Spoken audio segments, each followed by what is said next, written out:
The oath that shook the world, the temple burned with the light of torches. Inside, a boy stood before an altar of black stone. His father, Hannibal Barca, the lion of Carthage, placed a blade into his small hands.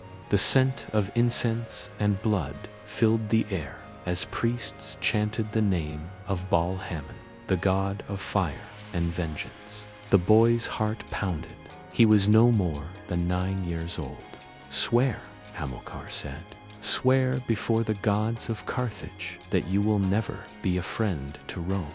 The boy's eyes burned with something older than fear, something eternal. "I swear it, father. I swear eternal hatred toward Rome." Outside, the sea crashed against the cliffs of Africa, a dark, endless song. The child's name was Hannibal Barca, and with that oath, the world began to tremble. From that single vow would rise an odyssey of fire, elephants over the Alps, battles written in rivers of blood, and a legend that would haunt Rome for generations. The boy would become the nightmare of an empire, and his shadow would stretch across centuries. Welcome back to my channel. This channel specializes in writing about epic tales and myths from around the world. Don't forget to like, share, comment, and subscribe to help me out. Today, we will dive into a story titled Hannibal, the Nightmare of Rome. The untold epic of the Lion of Carthage. Here is the detailed content. Chapter 1: The Oath of Blood. The night was heavy with the scent of burning cedar and the low murmur of priests chanting in the sacred tongue of Carthage. Flames danced upon the altar of Baal-Hamon, god of war and storm, painting crimson shadows across the faces of men who would one day shape the fate of empires. Among them stood a boy, no older than 9, his dark eyes reflecting the fire as if the gods themselves had taken root within his soul. Hannibal Barca, son of Hamilcar, heir to a bloodline of generals and vengeance. Before him, his father, a towering figure clad in armor, still stained by the dust of battle, raised his hands to the sky. The flickering firelight revealed the deep scars carved into his arms, reminders of wars lost and victories paid in blood. "Come forward, my son," Hamilcar said, his voice a thunder that silenced the temple. "You have been born into a world carved by the sword of Rome. Do you know what that means?" The boy shook his head. "It means they will never rest until Carthage is dust," Hamilcar continued. "They burned our ships, stole our lands, and demanded tribute for peace. But peace with Rome is an illusion. You must remember this forever." The priests brought forth a bronze bowl filled with dark wine and animal blood. Hamilcar dipped his hand into it, then drew a crimson line across his son's palm. "Repeat after me," the general commanded. Hannibal's small voice trembled, yet did not falter. "I swear before the god Baal, before the ashes of my ancestors, that I will hate Rome until the end of my days." The blood from his palm dripped into the fire. The flames hissed, flaring higher, as though the god had accepted the offering. Hamilcar placed his hand upon the boy's shoulder. His eyes softened, but only for a moment. "One day, you will carry this hatred farther than I ever could. One day, the name Hannibal will make Rome tremble." Outside, the winds from the sea howled against the temple walls. The great city of Carthage, proud, rich, and scarred, slept beneath the stars. But in that single oath, whispered under divine fire, a destiny was forged. The boy would remember this night all his life: the scent of blood, the weight of his father's hand, the fire's heat against his skin. It would become the rhythm of his heartbeat, the promise that guided every step he would take toward greatness and doom. Years later, when the world would know him as Hannibal the Conqueror, and when Roman mothers would hush their children with his name, none would know that it began here with a child's vow in a temple of fire. The priests resumed their chanting. The god of war listened, and far across the sea, in the marble halls of Rome, an empire unknowingly stirred in its sleep, unaware that its greatest nightmare had just been born. Chapter 2: The Legacy of Carthage. Carthage, jewel of the Western Sea, mistress of trade, daughter of Tyre. Her harbors once overflowed with ships, her streets shimmered with gold and purple dyes. Her temples rose higher than any in the known world, but beneath her splendor there lingered a shadow, the wound of defeat. The First Punic War had ended not with triumph, but humiliation. Rome, that young wolf from across the sea, had torn away Carthage's pride, Sicily, the fleet, and her command of the Mediterranean. The victors demanded silver and silence. The conquered gave both, but not their hatred. In the heart of this wounded empire, a young boy grew. Hannibal Barca, son of Hamilcar, heir to a broken dream. While the Roman Senate debated politics and the glory of law, Carthage whispered of vengeance. Its merchants sailed with forced smiles. Its priests burned sacrifices for a future deliverance. And its soldiers trained with eyes fixed westward, toward Italy, toward revenge.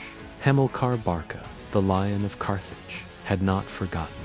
He was no mere general.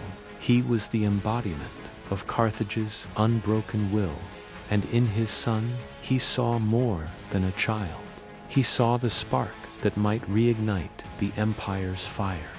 From the moment Hannibal could walk, his father's world became his classroom.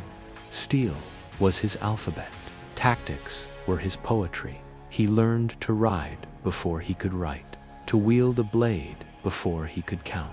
Hamilcar would lead him through the training camps along the African coast, where soldiers sparred with real blades and boys learned to die without fear.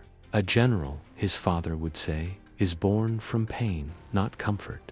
But Carthage itself taught him a different lesson: the cost of pride. The city was vast and magnificent, but behind its marble walls lay bitterness. Old men remembered victory at sea. Young ones whispered of Roman arrogance. Gold still flowed through the markets, yet the people knew Carthage was a lion chained. At night, Hannibal would stand upon the terraces overlooking the dark sea. The waves glimmered with torchlight from ships departing west toward Spain. His father's next campaign, his own destiny. One evening, Hamilcar joined him, the wind tugging at his cloak. "Do you see that, Hannibal?" he said, pointing to the horizon. "Beyond that lies Iberia, a land of iron and men. There Carthage will rise again." The boy nodded silently. "You will come with me," Hamilcar said. "You will see how an empire is rebuilt, not through treaties or gold, but through fire. We will teach the world that Carthage still lives." And so the legacy of Carthage was carried not on parchment or marble, but in the hearts of men who refused to kneel. While Rome feasted on victory, Carthage sharpened its knives. Years later, chroniclers would say that Hannibal's hatred was born in that temple oath. But they were wrong. It was not born, it was nurtured, fed by every story of defeat, every scar of his father's pride, every whisper of a people waiting for vengeance. He was the living echo of Carthage's pain, the answer to Rome's arrogance. From the ashes of defeat, a new fire began to rise. And as the Barca family set sail toward Iberia, the winds carried with them not just the scent of salt and spice, but the first breath of a storm that would one day shake the very foundations of the world.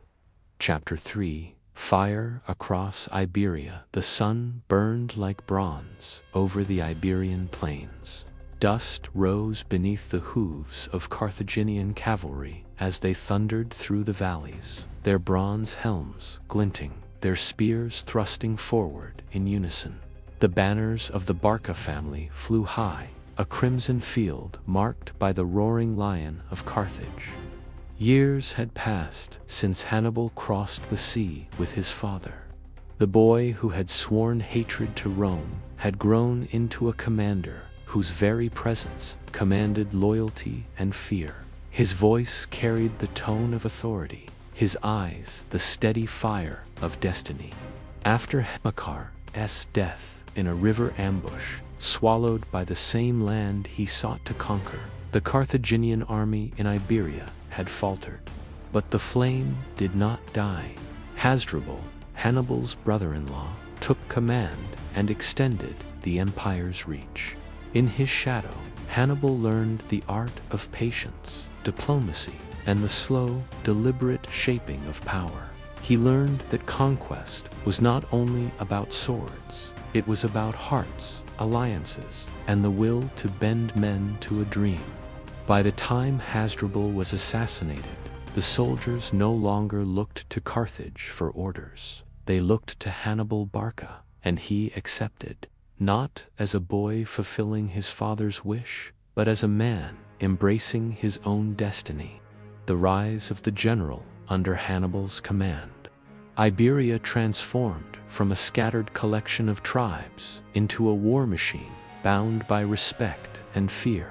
He rode at the front of every battle, spear in hand, his cloak torn by wind and blood. He did not lead from behind walls or towers. He led from the storm. To the Iberians, he was more than a general. He was a war god in flesh. To the Carthaginians, he was the living echo of Hamilcar's promise. He forged alliances with tribes once sworn enemies of Carthage, speaking to them not with honeyed words, but through victory.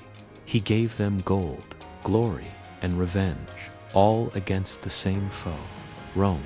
Every campaign was swift, ruthless, and brilliant. His soldiers learned his rhythm: strike fast, strike hard, vanish into the dust. Villages fell, fortresses crumbled, rivers ran red, and Hannibal never lost.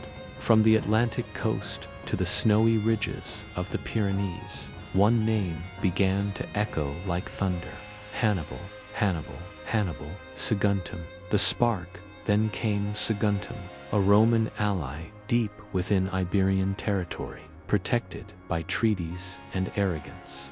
The city refused Carthaginian authority, mocking Hannibal's rule and trusting Rome's distant promises. Hannibal's patience ended. For 8 long months, the siege raged. Carthaginian engines hurled stones the size of bulls into the city's walls. Iberian warriors swarmed the gates with ladders and torches. The defenders fought with desperate courage, but slowly the lion's claws closed in. One dawn, as the sun rose crimson over the horizon, Saguntum fell. The city burned. The screams of its people echoed down the valley. Hannibal rode through the ashes, his black horse trampling over broken spears and shattered shields. His men cheered, but his eyes were fixed beyond the flames, toward the sea, toward Rome. He knew what would come next. The Senate would roar with indignation, declare war, and call it justice. But Hannibal had already chosen his path. The war had begun, not with words, but with fire and blood. The shadow of destiny that night, Hannibal stood alone in his tent, staring at a map of the known world. His fingers traced the long line from Iberia, across the Alps, into Italy, the impossible path. "Father," he whispered, the oath is not forgotten. The firelight flickered upon his armor, and for a moment it seemed as if the god Baal himself smiled from the shadows. Outside, the Carthaginian army celebrated their victory. They did not yet know that the man they followed would soon lead them into the jaws of death and immortality. The sea winds howled, carrying with them the scent of smoke and iron. In the east, beyond the waters, Rome stirred. The Second Punic War had begun. Chapter 4: The March of Madness. The wind howled like a living thing across the peaks of the Alps. Snow fell not as flakes, but as shards of glass, biting into the faces of men who had forgotten warmth. Below the jagged cliffs, a long serpent of soldiers wound upward through the frozen void. Carthaginians, Iberians, Gauls, Numidians, and towering elephants swaying under the weight of snow. At the head of this impossible procession rode Hannibal Barca, his cloak whipped by icy gales, his eyes fixed not on the mountain, but on the horizon beyond it, Italy. To his men, it seemed madness. To Rome, it was unthinkable. To Hannibal, it was destiny. The path of the impossible. When the Senate in Carthage trembled and Rome declared war, Hannibal had already begun to move. His mind was a map of ambition. He would not wait for Rome to come to him. He would bring war to Rome's own soil. He led his army north through the Pyrenees, then across the wild lands of the Gauls. Each mile was bought with blood, ambushes, rebellions, treacherous tribes. But Hannibal's genius was not only on the battlefield, it was in the human heart. He spoke to the tribes as one of them, promising freedom from Rome's iron rule. "Fight with me," he said, "and your children will never know Roman chains." And they followed. Not just soldiers, believers. By the time he reached the foot of the Alps, over 50,000 men and 37 war elephants stood under his command. Yet even the bravest faltered when they saw the mountains ahead, an unending wall of snow and death stretching into the heavens. Many said it was suicide. Hannibal simply smiled. "No road is too long," he told them, "when the gods walk beside us." Into the white abyss, the ascent began at dawn. Snow swallowed their boots, winds tore their banners, cliffs crumbled beneath their steps. Men froze, standing up. Horses slipped into crevices and vanished. The elephants bellowed in terror as the narrow paths gave way beneath their massive feet. Days turned into weeks. The air itself seemed to conspire against them, thin, cruel, and silent. Hunger gnawed at their bellies. Every breath was a wound. One morning, a blizzard struck. For 2 days, the army could not move. When the storm finally broke, half their number was gone. And yet, at the center of this ruin, Hannibal stood unyielding. He walked among the living and the dead, speaking not as a general, but as a prophet. "You see the snow," he said to his trembling men, "and call it death. I see it as the veil before Rome. Cross it, and the world will remember your names." Even the elephants seemed to hear him. One, the largest, named Surus, knelt and rose again, trumpeting through the mountain pass as if to challenge the heavens themselves. The summit, after 15 days, they reached the summit. From there, the Alps opened before them, and beyond, the green valleys of Italy lay like paradise after hell. Hannibal looked down upon the land of his enemy. His army was broken. Barely 20,000 men and a handful of elephants remained. But his spirit burned brighter than ever.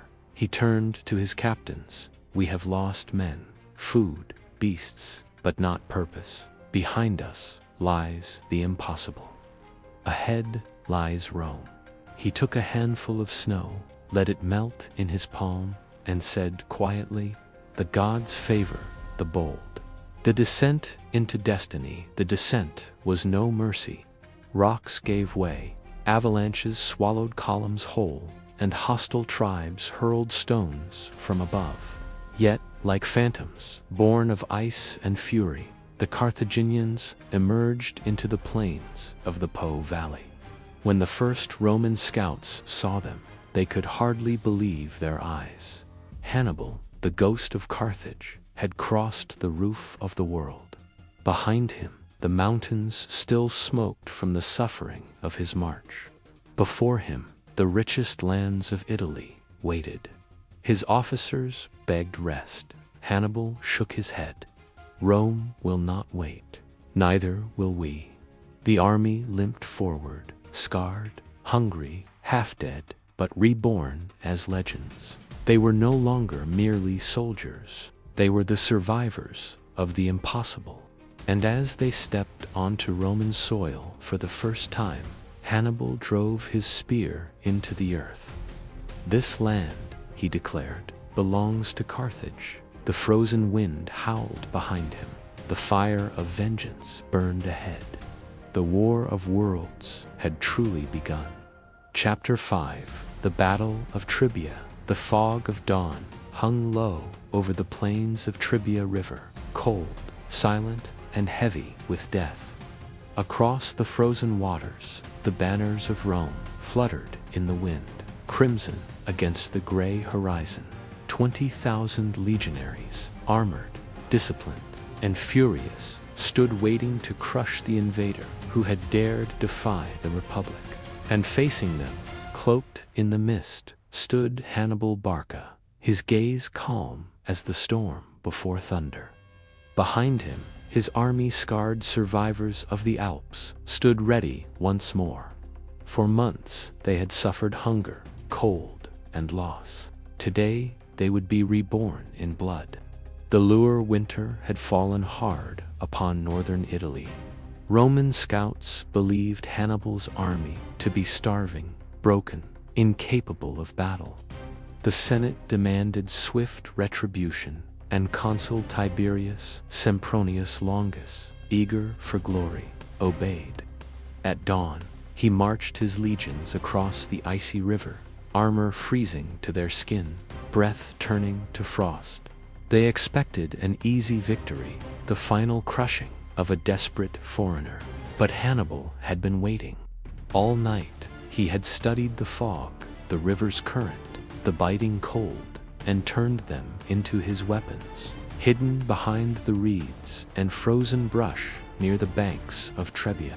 Hannibal's brother Mago waited with 1,000 elite cavalry and infantry. Their task was simple: to vanish until the perfect moment.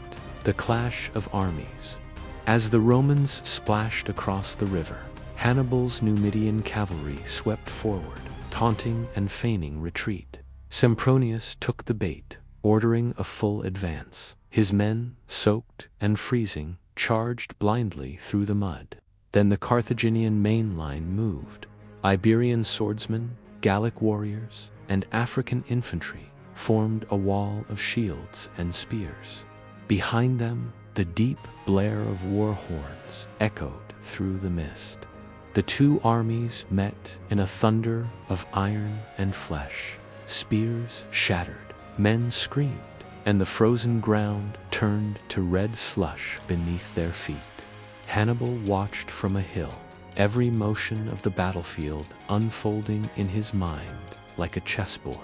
He saw the Romans pressing forward, heavy and slow, their formation stretched, their flanks exposed, and then he smiled.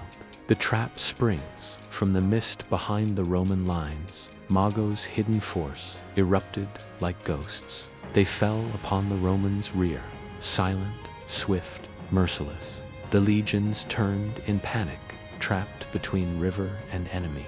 Numidian horsemen circled them, cutting down those who tried to flee. The center of the Roman line broke. Their armor, soaked from the icy river, weighed them down. Their limbs were numb from cold. They fought bravely, as Romans always did, but courage was no match for Hannibal's design. As the sun rose over the frozen battlefield, the trap closed completely. Men fell into the river, their screams swallowed by the current. By midday, the Trebia ran crimson with Roman blood.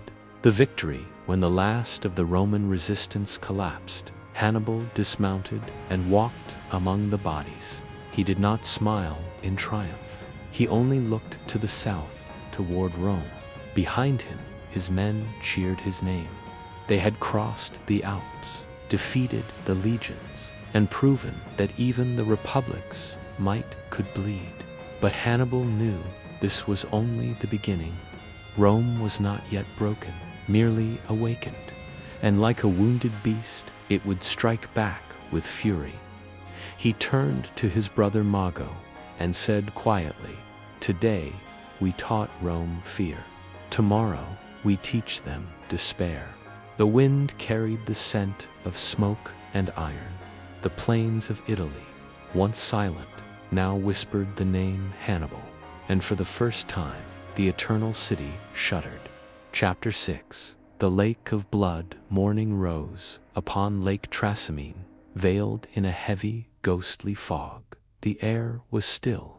The reeds whispered softly in the cold wind, and somewhere beyond that white curtain of mist, Hannibal waited. He sat astride his black horse, silent as the dawn.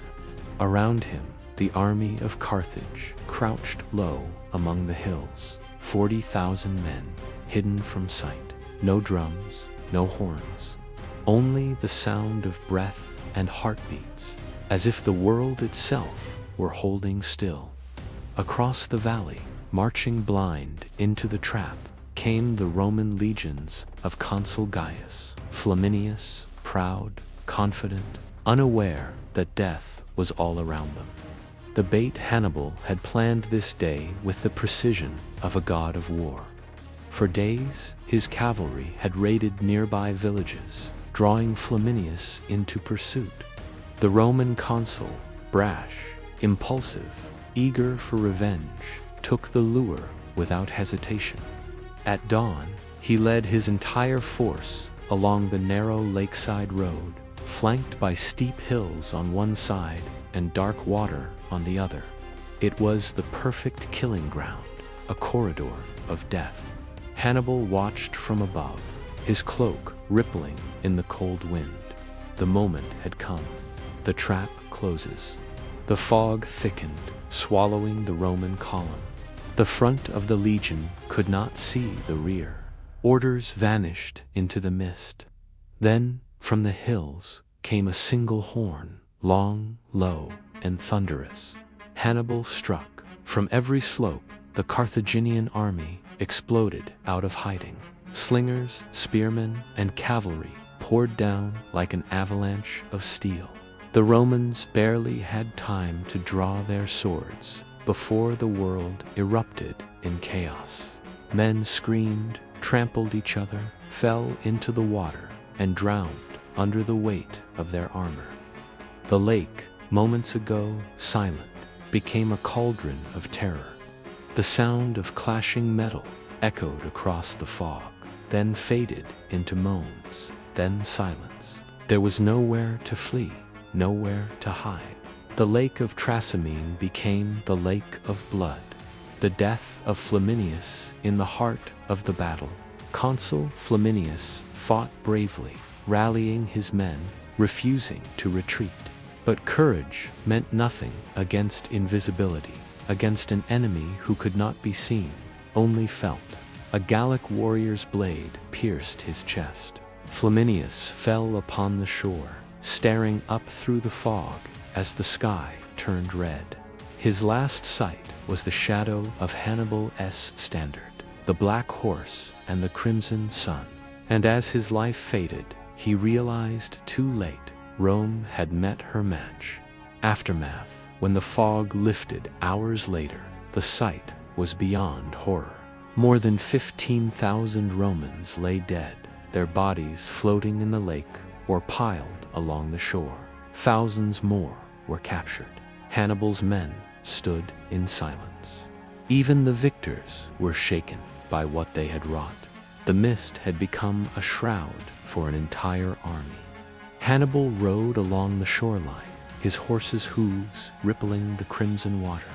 He looked upon the dead, not with joy, but with grim understanding. He turned to his captains and said, "Rome calls herself eternal. Let her eternity begin with fear." Then he ordered the burial of his fallen and left the Roman corpses where they lay, a monument to the price of arrogance. The terror spreads when news reached Rome. The Senate fell silent. No messenger brought glory, only despair. For the first time in centuries, the Republic felt vulnerable, its legions destroyed, its generals slain, its people haunted by a name whispered in dread: Hannibal Barca. Chapter 7: The Shadow of Fear. The smoke from Lake Trasimene still lingered in the Roman sky when the Senate gathered in silence. No one dared to speak the truth aloud, that Rome, for the first time in living memory, had been brought to her knees. Hannibal had not only defeated her armies, he had conquered her courage. The panic of Rome in the streets. Rumors spread like wildfire. Women wailed for lost sons. Merchants fled the city. Temples filled with frightened citizens, praying to Jupiter, Mars, and any god who might still listen. The Senate, desperate for salvation, turned to a man who had never been loved, but who had always been respected: Quintus Fabius Maximus Verrucus. They called him the Delayer. Where others sought glory, he sought survival. Where others charged forward, he stood still. And in this moment of chaos, Rome needed not a hero, but a shadow. The rise of the Delayer, Fabius, studied Hannibal not as a warrior, but as a predator. He saw the truth that others could not bear. To fight Hannibal is to feed his genius. To chase him is to die. And so Fabius chose another path. He refused open battle.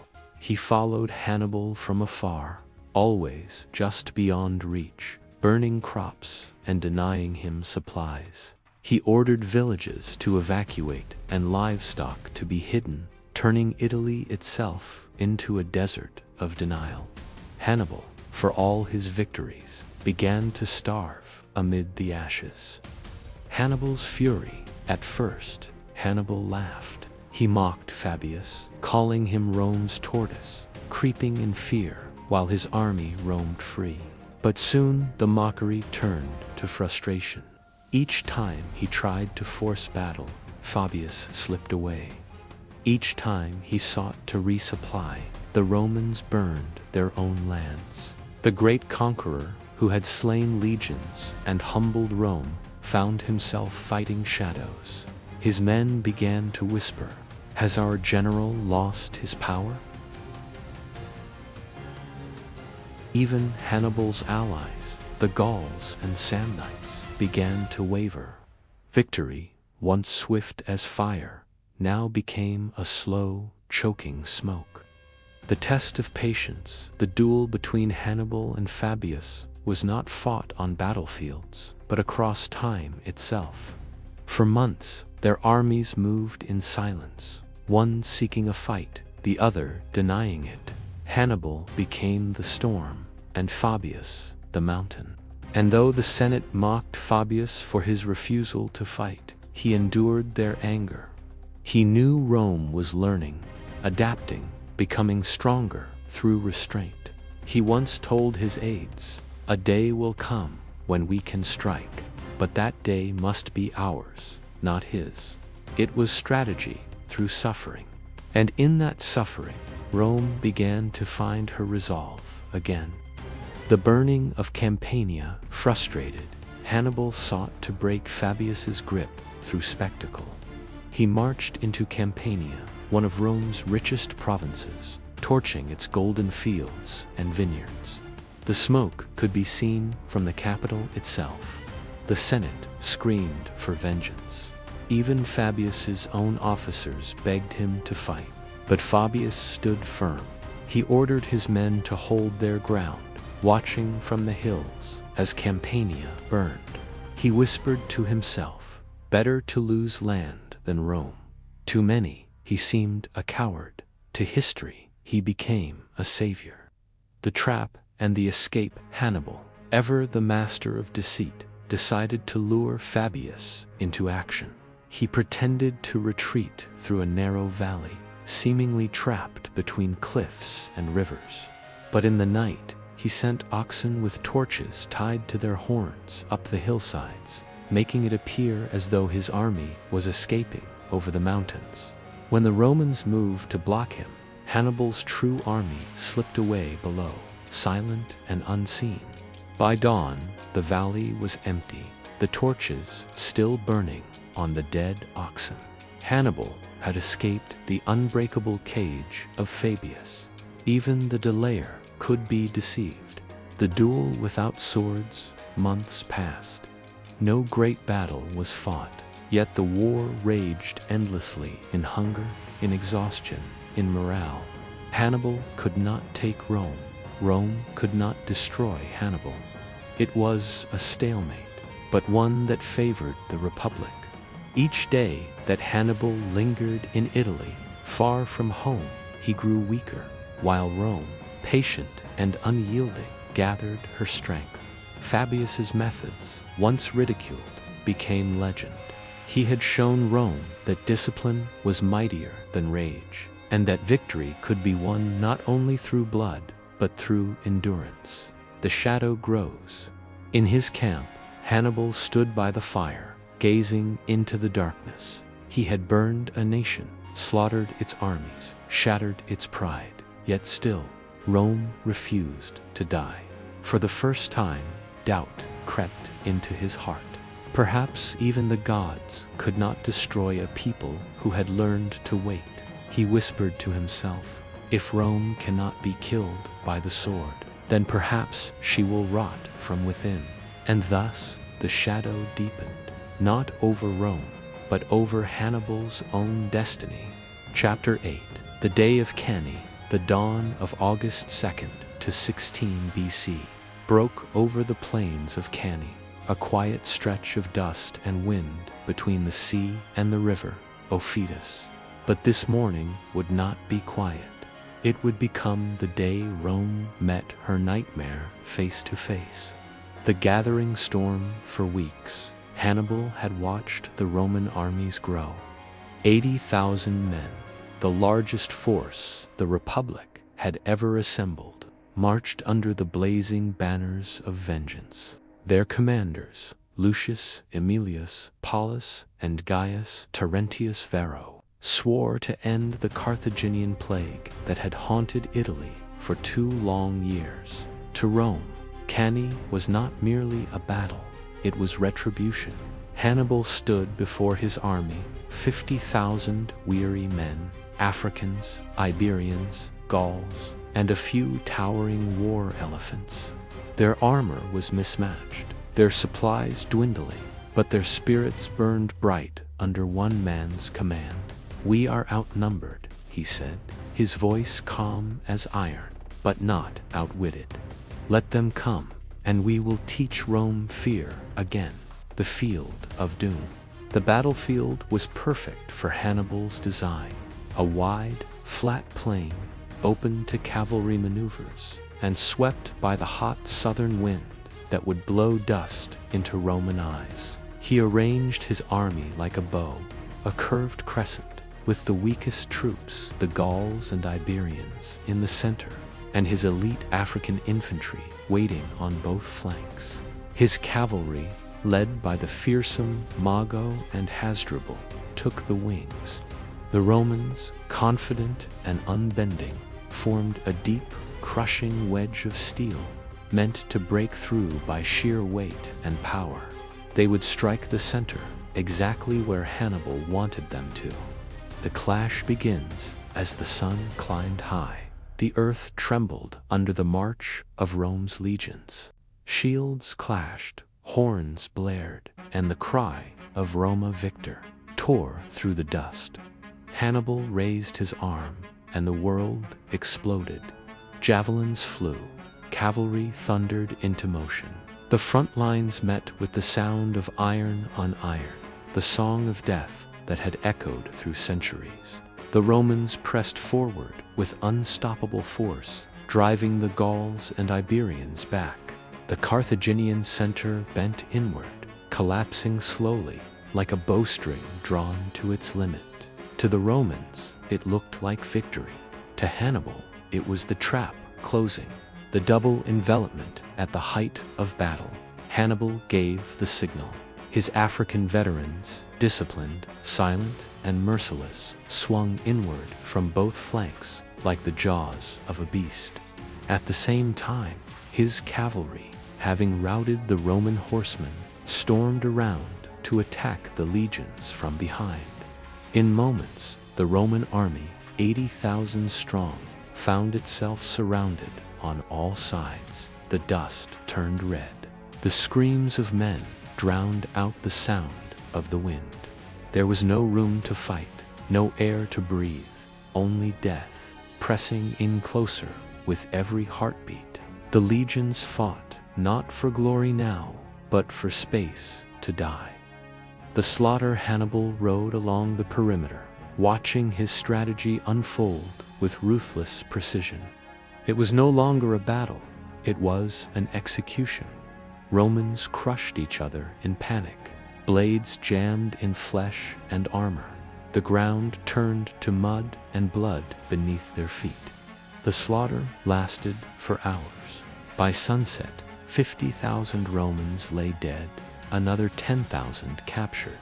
It was the single greatest loss in the history of the Republic. Not even the gods, it seemed, could save Rome that day.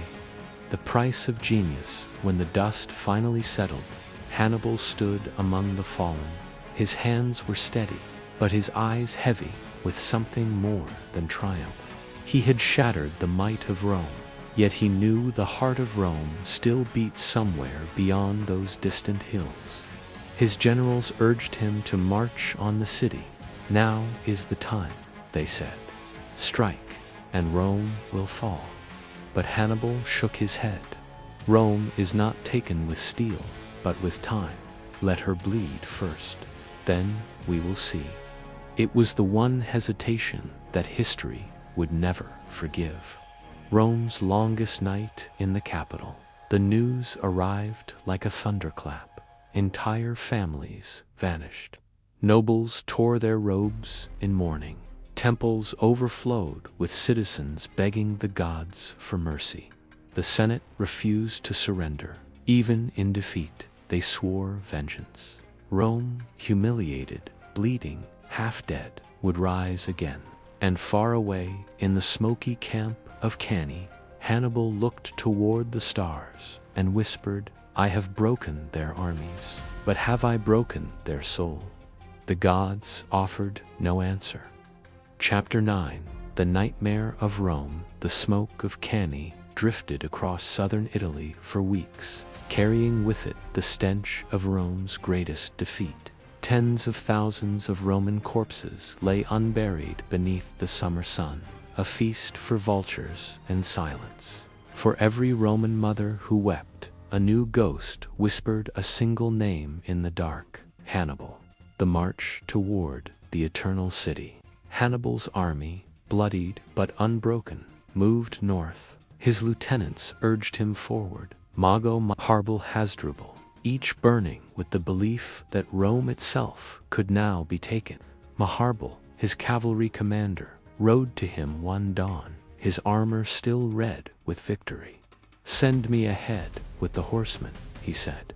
"By this time tomorrow, you shall dine in the Senate house of Rome." Hannibal stared into the distant horizon, where the city lay hidden behind smoke and stone.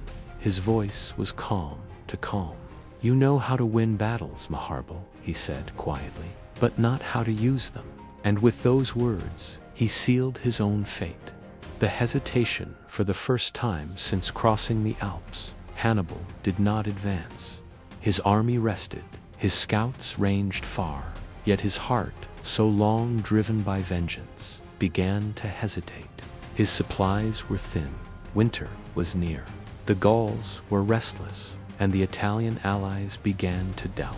He had conquered everything but the will to destroy Rome itself. Night after night, he stood by the campfires, gazing north toward the city's unseen walls. He could almost hear the faint echo of its heartbeat, a rhythm older than Carthage itself. Rome was wounded, yes, but alive, and something deep inside, Hannibal whispered. A wounded beast is most dangerous when cornered. The city that refused to die inside Rome, panic had turned into steel. The Senate, once divided by pride and politics, now stood united by fear. Even the streets echoed with grim resolve. Fathers forged weapons. Mothers volunteered their gold for the war. The very slaves who had once been despised now drilled in the Campus Martis. When the name Hannibal was spoken, people no longer trembled, they spat. The Republic had shed its skin of arrogance and become something far more terrible, a wounded empire that refused to die. The phantom at the gates, when Hannibal's army finally reached the outskirts of Rome, they saw the great city rising from the plains like a mountain of stone. Its walls were ancient, immense, and bristling with defenders. Yet, as the Carthaginian host approached, no horns sounded from the towers. No army marched out to meet them. Only the silent wind moved through the fields. Hannibal watched, waiting for Rome to quake before him. But she did not. Behind those walls, the city did not tremble. She watched him back. For the first time, Hannibal felt what his enemies had felt for years. Fear, not the fear of death, but of futility. The dream that could not be that night, Hannibal dreamed. He saw himself walking through the streets of Rome, crowned in laurel, the Senate kneeling before him. But as he stepped forward, the city crumbled into ash. From the ruins rose a crimson wolf, its eyes blazing with unbroken defiance. The wolf spoke in the voice of Jupiter himself. "You may burn our sons, Carthaginian, but Rome is eternal." He awoke, sweating, heart pounding, the distant sound of Roman horns echoing like thunder through the dawn, the haunting as weeks turned to months. Hannibal lingered in Italy, the conqueror without a conquest. His victories became ghosts that haunted him. The more cities he burned, the more legends Rome forged in return. The Senate began calling him Hannibal ad portas, Hannibal at the gates. The name spread like wildfire, whispered to terrified children into silence. And yet, as years passed, the fear turned to fascination. He became not a man, but a myth, a nightmare that refused to fade. Even when he was far away, Rome felt his presence. Even in sleep, she dreamed of him. And he, too, dreamed of her, his white whale, his mirror, his destiny unfinished, the beginning of the end. The rains came. Carthage sent no reinforcements. The Italian allies deserted one by one. And still, Hannibal stayed, half hope, half madness, his heart chained to the land he could not conquer. He had brought Rome to the brink of destruction, only to find that she could not be killed by force. Her strength was not in her armies or walls, but in her unyielding soul. In the cold of winter, as the fires burned low, Hannibal whispered to the night, "Rome fears my name, but I too have begun to fear hers." And somewhere beyond the Tiber, the eternal city dreamed of revenge, of resurrection, of empire. Chapter 10. The Long War. The years bled together like the rivers of Italy, slow, relentless, and red. From the ashes of Cannae, the war dragged on.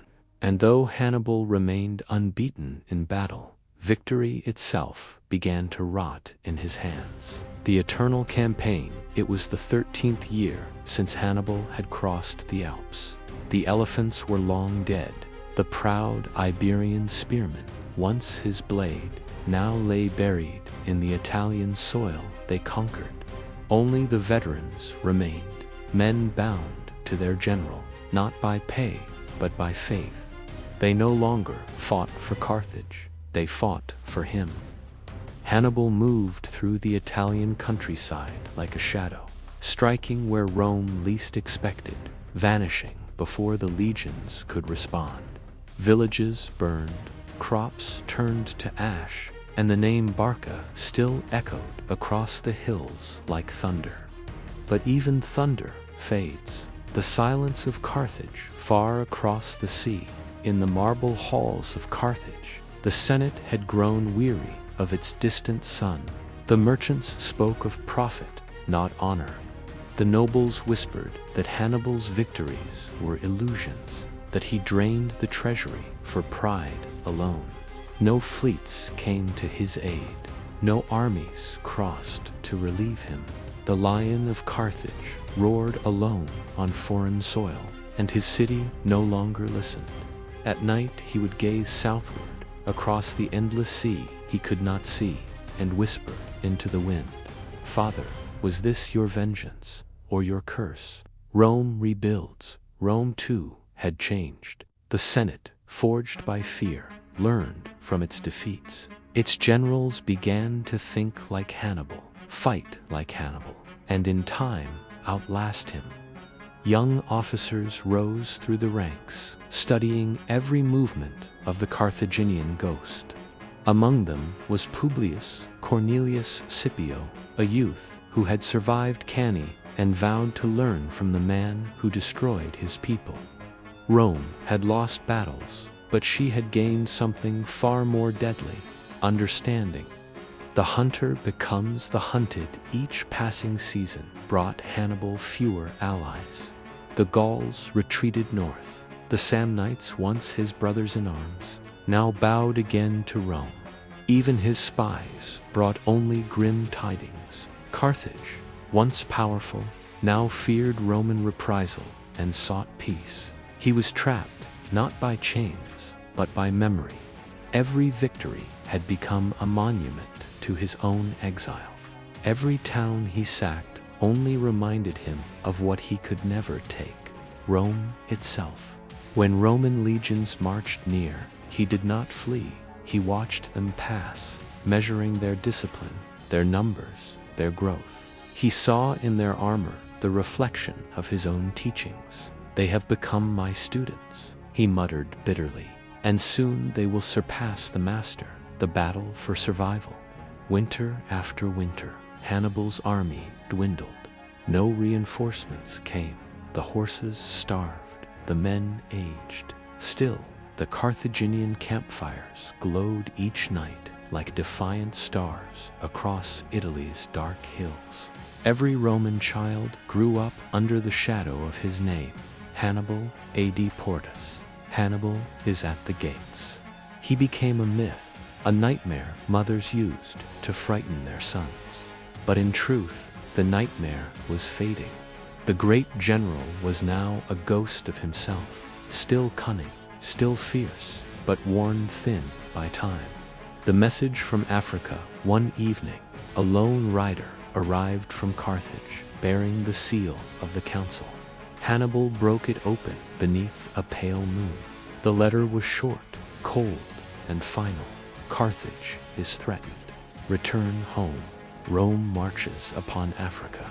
He stared at the parchment for a long time, saying nothing. Then, with a bitter smile, he whispered, "So, the war follows me home."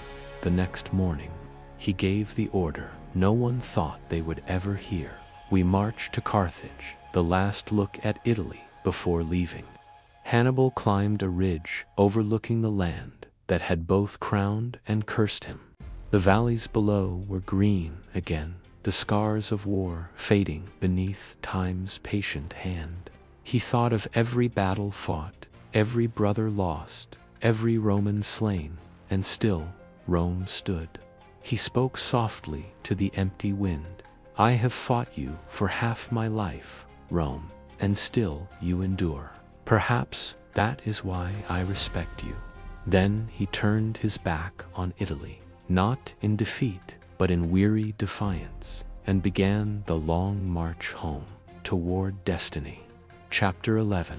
The return to Carthage. The sea that once separated Hannibal from his home now carried him back, not as a conqueror, but as the last hope of a dying empire. For the first time in decades, the salt air of Africa filled his lungs. Before him lay Carthage, older, weaker, yet still proud beneath the desert sun. Its harbors, once brimming with merchant fleets, were now silent, haunted by the ghosts of lost wars. The call of the motherland. As Hannibal disembarked, crowds gathered along the docks. They cheered his name, wept, and threw flowers at his feet. Barca, Barca, the savior returns. To them, he was still the invincible general, the Lion of Cannae, the man who defied Rome for 20 years. But Hannibal's eyes saw what they could not: the cracks in the marble, the fear in the faces of Carthaginian senators, the hunger that lingered behind the cheers. His city was not welcoming him home. It was begging him to save it one last time. The Council of Cowards that night. Hannibal stood before the Council of Elders, men who had once sent him to war and then forgotten him in Italy. Their robes were rich, their eyes dull with fear. "Rome approaches our shores," one of them said. "Scipio's legions have landed in Africa. We are unprepared." Hannibal's gaze cut through them like a blade. "Unprepared," he said quietly. "You have had 20 years of my victories to prepare." The chamber fell silent. He continued, voice cold as iron. "You feared my ambition more than Rome's vengeance, and now your fear has brought Rome to your door."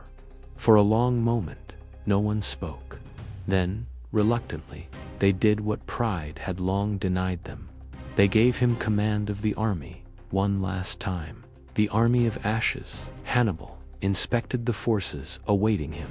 What he found made his heart heavy.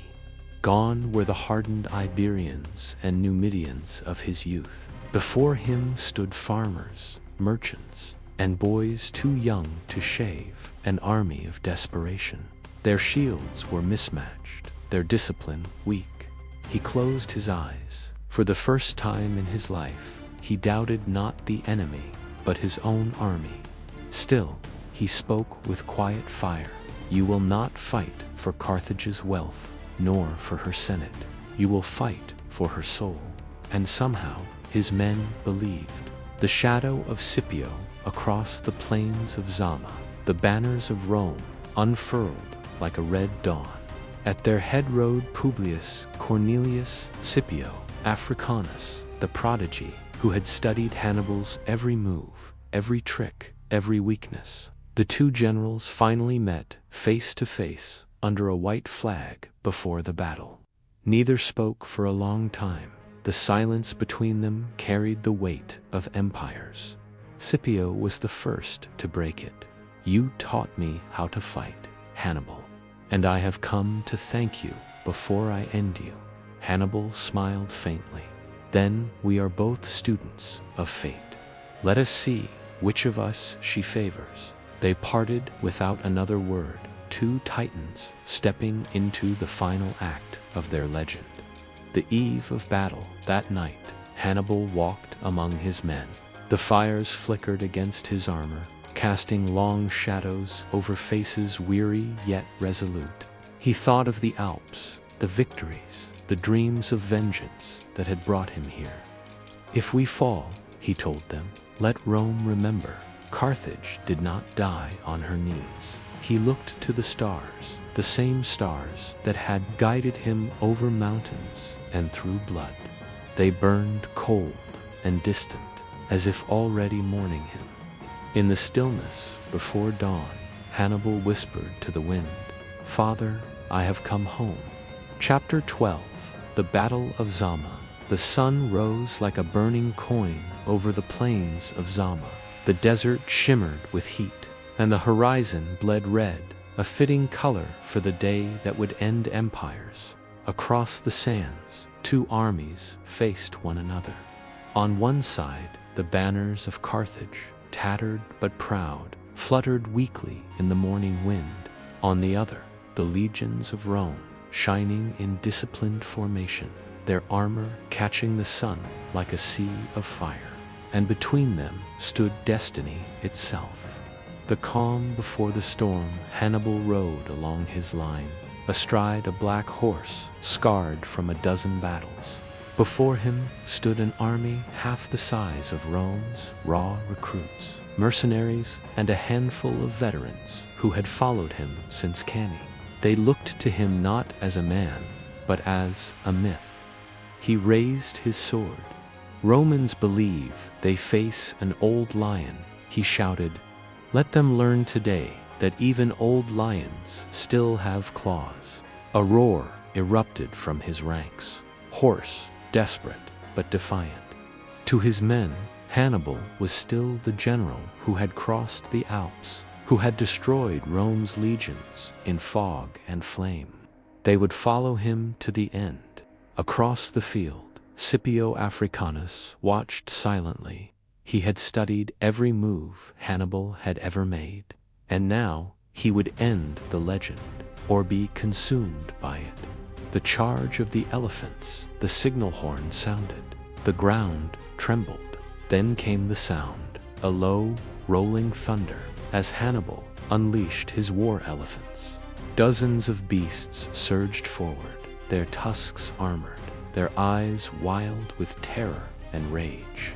The Roman front braced for impact. Trumpets blared. Men shouted prayers. But Scipio was ready. He ordered his legions to open lanes, precise, disciplined corridors, through which the elephants charged harmlessly, crashing through to the rear. Trumpets and flames sent the beasts into chaos, trampling their own ranks. Hannibal's greatest weapon turned against him. Still, he did not flinch. "So be it," he murmured. "Let the men do what beasts could not." The clash of titans, the Carthaginian infantry, advanced, a dark wave of shields and spears. They clashed with the Roman line, and the world erupted in chaos. Steel rang against steel. Dust rose, choking lungs and blinding eyes. Hannibal's veterans, men who had fought in Spain, crossed the Alps and bled through Italy, carved through Roman ranks like ghosts from another age. But Scipio's legions were different. They did not break. They did not fear. Each Roman soldier fought not just for his city, but for vengeance, for Trebia, for Trasimon, for Cannae. Slowly, the tide began to turn.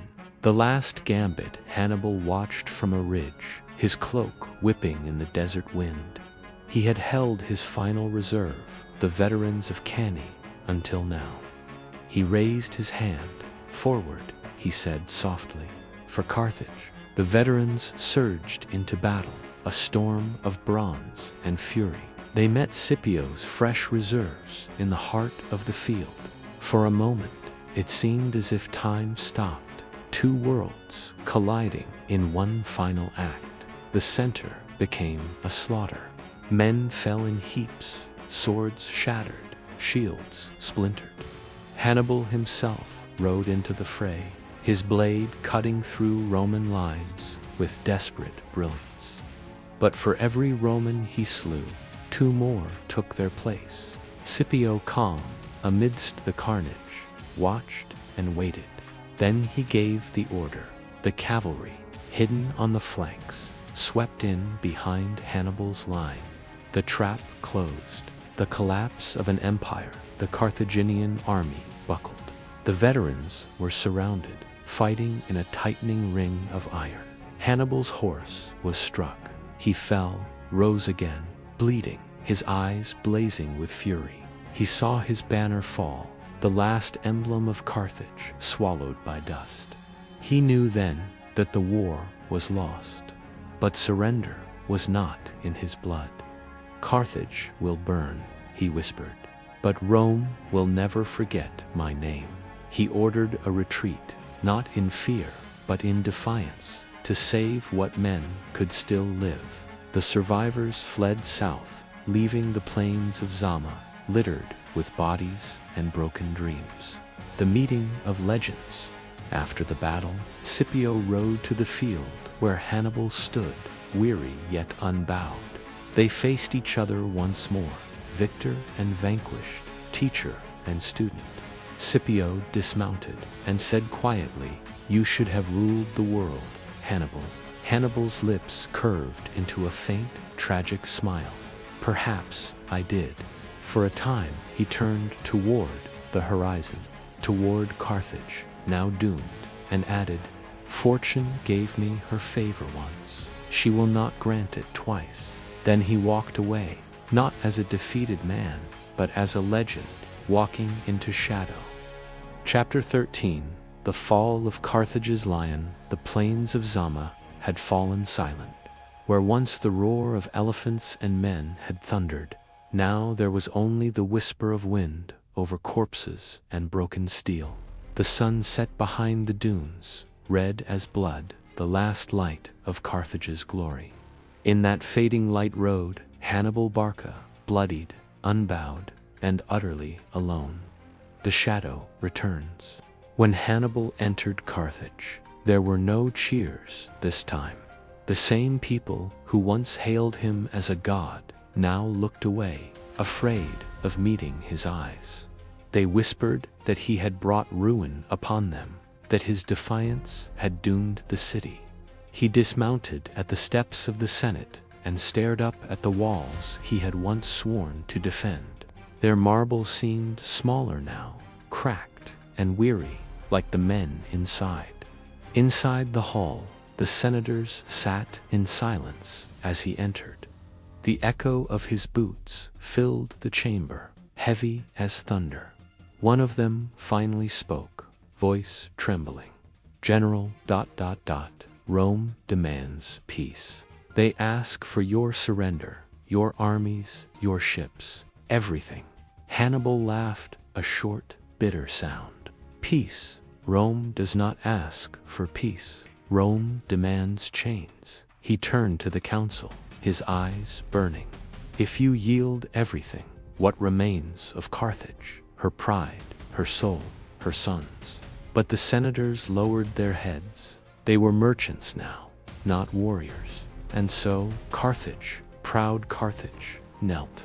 The fugitive general, when the treaty was signed, Hannibal left the city under cover of night. He rode east, alone, a cloak over his armor, and the dust of defeat clinging to his boots. Behind him, Carthage fell silent, stripped of ships, stripped of honor. Before him lay exile, the long road of the hunted. He wandered from court to court, Tyre, Antioch, Ephesus, Bithynia, offering his counsel to kings who feared Rome but dared not defy it. Everywhere he went, Rome's shadow followed. Roman envoys arrived in whispers, gold in hand, promises in their eyes. "Deliver us, Hannibal Barca," they said, "and Rome will call you friend."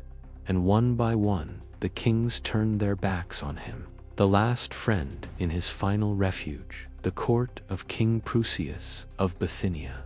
Hannibal lived as a ghost. He was older now, his beard streaked with gray, his once mighty body worn thin by years of flight. Yet his mind remained sharp as the edge of a sword.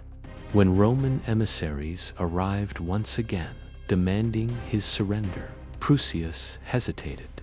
But fear, that old Roman weapon, prevailed. Soldiers surrounded Hannibal's house. He looked through the window and saw them coming, not with swords drawn, but with ropes and shackles. He smiled faintly. "Rome still fears me," he whispered, "even now." The cup of choice, Hannibal reached into a small pouch tied to his belt, one he had carried for years. Inside was a tiny vial of poison. He had always kept it close, not out of despair, but of control, the one power Rome could never take from him.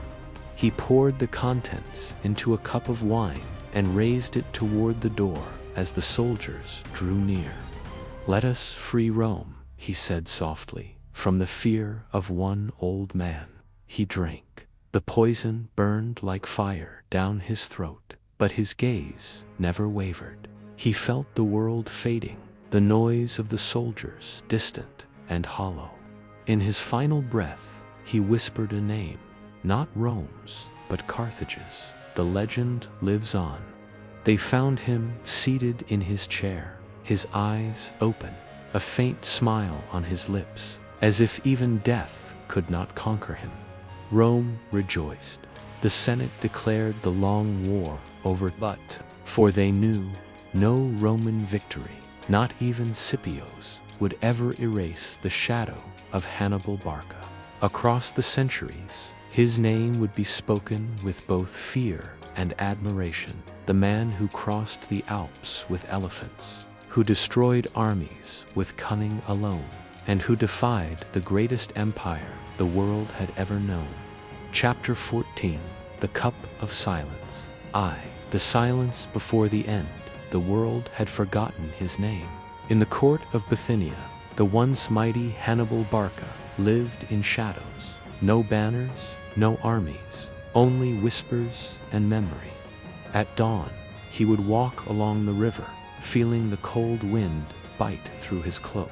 Each gust seemed to carry echoes of distant battles. Cannae, Trebia, Trasimene, names that once made Rome tremble. Now they were but ghosts. He would trace lines in the dust with a stick, drawing the formations of his lost legions. In his mind, the phalanxes still moved, the cavalry still thundered. But when the wind blew, they vanished, as all empires do, to the visitor from Rome. One morning, a messenger came bearing the eagle's seal of Rome. He bowed low before King Prusias and whispered, "The Senate sends greetings, and a request. Deliver us the Punic lion, alive or dead." Prusias's face paled. He nodded. When the soldiers marched toward Hannibal's villa, the sky grew heavy with rain. Thunder rolled over the hills, the same sound that once heralded Hannibal's charge across the Alps. Inside, Hannibal sat by a dying fire. He did not move when the door burst open. The captain of the guard hesitated. This was no ordinary man. Even in rags, even old and gray, Hannibal's gaze could still cut like steel. "Rome never forgets," the captain said quietly. "They have come for you." Hannibal smiled faintly. "So they have. Then let Rome take my ashes, but not my chains." 3. The final decision. He rose slowly, every motion deliberate. From beneath his cloak, he retrieved a small vial, the same one he had carried through a dozen exiles. From Tyre to Crete, it glimmered faintly in the dim firelight. He poured the poison into a simple cup of wine, dark and quiet as the night itself. Then he spoke, not to the soldiers, not to Rome, but to the memory of his father, Hamilcar, and the city that had birthed him. "Father, you taught me that Carthage must never kneel, and I did not kneel, not even now." He lifted the cup, eyes calm as still water. "Let this drink be my last victory. Rome shall not have me alive." He drank. For the eternal moment, the poison was swift, bitter, and cold. Hannibal sank into his chair, breathing slow, eyes half closed. His fingers brushed the scar on his right hand, the mark from Cannae, where 70,000 Romans fell. He remembered the fire of his youth, the roar of his elephants, the faces of his brothers and men. The room blurred. The wind howled outside, shaking the shutters like a funeral drum. But Hannibal's face softened. No fear, no regret, only peace. "Carthago, nan delinda est, double quotes, Carthage, Those were his last words. When the soldiers entered, they found him seated by the fire, eyes open, mouth curved in the faintest smile, a lion at rest. The legend beyond death. Rome announced his death as a triumph, but in secret, Scipio Africanus, his old enemy, wept. He once said, "Among all generals, I fear only one, even in death, Hannibal Barca." Generals for centuries studied his tactics, kings invoked his name, and his march through the Alps became legend. He had been defeated in war, but never in spirit. For though Rome conquered Carthage, Hannibal conquered time. Epilogue: the Cup of Silence. Centuries later, among the ruins of ancient Carthage, travelers told tales of a warrior who defied an empire. Some said his ghost walked the desert dunes at dusk, gazing toward Rome, waiting for a day when justice would rise from the sands. And in the silence of the night wind, one might almost hear his whisper, "A lion dies, but his roar echoes forever." The eternal shadow Rome stands eternal, its marble still gleaming under the Mediterranean sun. But in every whisper of history, one name lingers, a scar that time cannot erase. Hannibal Barca. He is gone, yet never dead. In every strategy of war, in every soldier's dream of glory, his ghost still walks. The Alps remember the thunder of his elephants. The plains of Cannae still drink the memory of Rome's blood. Even the conquerors who outlived him, Scipio, Caesar, Napoleon, spoke his name with reverence, for they knew there had been a man who defied the impossible and came within a breath of breaking eternity itself. Beneath the sands of Carthage, the wind whispers his last words. Let us free Rome from the fear of one old man. Yet that fear never truly died, because as long as power exists and pride builds empires, there will always be another Hannibal, another spirit who dares to stand against Rome. And so, the oath endures. The lion sleeps, but his roar still echoes through time. End of Hannibal. The nightmare of Rome. From the ashes of Carthage rose not defeat, but immortality. Hannibal Barca, the boy who swore an oath, the man who defied an empire, and the legend who never died.